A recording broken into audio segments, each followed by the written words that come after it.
ఈరోజు దేవుని మాట రోమగ్రంథం 2వ అధ్యాయము 10వ వచనం. సత్క్రియ చేయు ప్రతి వానికి మొదట యూదునికి గ్రీసు దేశస్థునికి కూడా మహిమయు ఘనతయు సమాధానమును కలుగును. ఇక్కడ సత్క్రియ అంటే ఏంటి? మంచి పనులు చేసేవారికి, జాలి, దయ, కరుణ కలిగి ఇతరులకు మేలు చేసేవారికి ఏం కలుగుతుందంట? మహిమ, ఘనత, సమాధానం కలుగుతుందంట.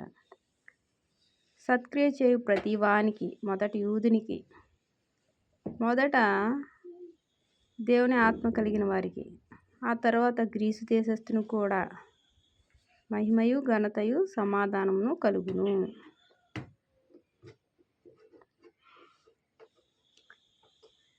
ఇక్కడ ఇతరులకు ఏం చేయాలి? మనం మంచి పనులు చేసే వారంగా ఉండాలి. వారి గురించి మంచిగా మాట్లాడుకునే వారంగా ఉండాలి. వారి యొక్క లోపాలను ఎత్తి మాట్లాడడం కాదు. వారి క్రియలు చొప్పున ఫలితం ఇచ్చే దేవుడు ఆయన. నువ్వు నేను వారి క్రియల గురించి, వారి యొక్క పద్ధతుల గురించి మాట్లాడుకుంటూ పాపానికి బానిసలం అవ్వడం మంచిది కాదు. ఎందుకంటే దేవుణ్ణి నమ్ముకున్న మనము ఎలా ఉండాలంటే ఇతరులకు మాదిరిగా ఉండాలి. ఇతరుల గురించి ఏమాత్రము ఆలోచించి వారి గురించి మాట్లాడేటప్పుడు ఇతరులు ఆ సంభాషణలో మనం ఉండకూడదు. ఎందుకంటే ఎవరి సమస్యలు వారి, ఎవరి కష్టం వారిది. ఈ యొక్క మనం గత సంవత్సరం చెప్పుకున్నాము, యుద్ధము ఏబు అంటున్నాడు ఏబు గ్రంథంలో, యుద్ధం కాదా? యుద్ధకాలము అంటే ఏంటి? ప్రతి మనిషికి యుద్ధం లాంటిది. లేచిన దగ్గర నుంచి ఈ లోకయాత్ర ఒక యుద్ధము. వారి పనుల నిమిత్తము, వారి ప్రయాసాల నిమిత్తము, వారి యొక్క స్థితిగతులను బట్టి యుద్ధంలా ఉంటుంది జీవితం.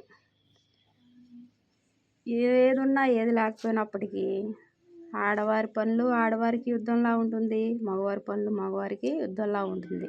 కుటుంబ పోషణ నిమిత్తము, అలాగే బిడ్డలను రెడీ చేయడం, స్కూల్కి టైం అయిపోతుంది అనుకోవడం, ఇదంతా ఒక యుద్ధము. ఈ యుద్ధం జయించాలి అంటే దేవుని కృప కావాలి. అయితే మరి సత్క్రియ చేయు ప్రతి వానికి, మొదట యూదునికి గ్రీసు దేశస్థుని కూడా మహిమయు ఘనతయు సమాధానం కలుగును అంటారు. మనము సత్క్రియ చేసే వారంగా ఉండాలి, మంచి పనులు చేసే వారంగా ఉండాలి, మంచి మాటలు పలికే వారంగా ఉండాలి, ఇతరుల గురించి మంచిగా ఆలోచించే విధానం కలిగి ఉండాలి. ఈ రీతిగా ఉంటే మహిమ, ఘనత, సమాధానము ఎవరి వలన కలుగుతుంది?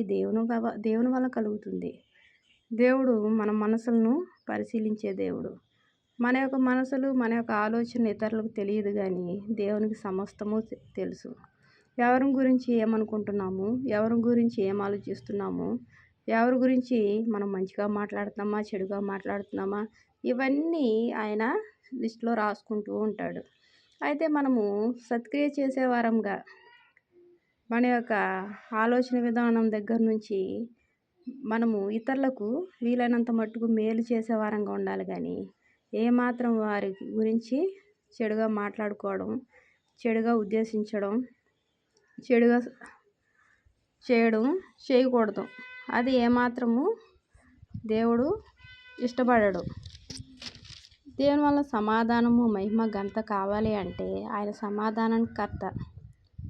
దేవుని వల్ల కలుగుతుంది సత్క్రియ చేయడం వల్ల. ఈ రీతిగా మనము ఈ రోజు నుంచి ఇతరుల గురించి మనము ఏం చేయాలి? వారి లోపాలు దేవుడే మారుస్తాడు. ఎవరి మంచి చెడులు వారి క్రియలు చొప్పున ఫలితం ఇచ్చే దేవుడు ఆయన.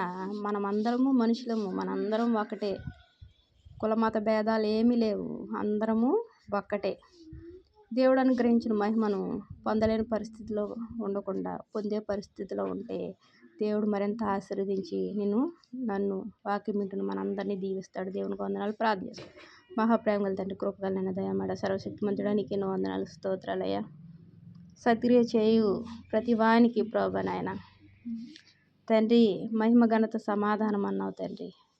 తండ్రి ఎప్పుడు ప్రభా ఇతరులకు సత్క్రియ చేసే వారంగా ప్రభా మా మాటల దగ్గర నుంచి అన్ని విషయాల్లో ప్రభా ఇతరుల పట్ల ప్రభా సత్క్రియ చేస్తూ ఉండే వారంగా ఉంచండి తండ్రి నీ వలన వచ్చే మహిమ ఘనత సమాధానం పొందుకునే కృపను మాకు అనుగ్రహించండి వాక్యం వింటున్న ప్రతి ఒక్కరిని ఆశ్రయించి దీవించండి కృపను బట్టి వందనాలు చెల్లించుకుంటే నామం వేడుకుంటున్నాను తండ్రి ఆమేన్. ప్రైజ్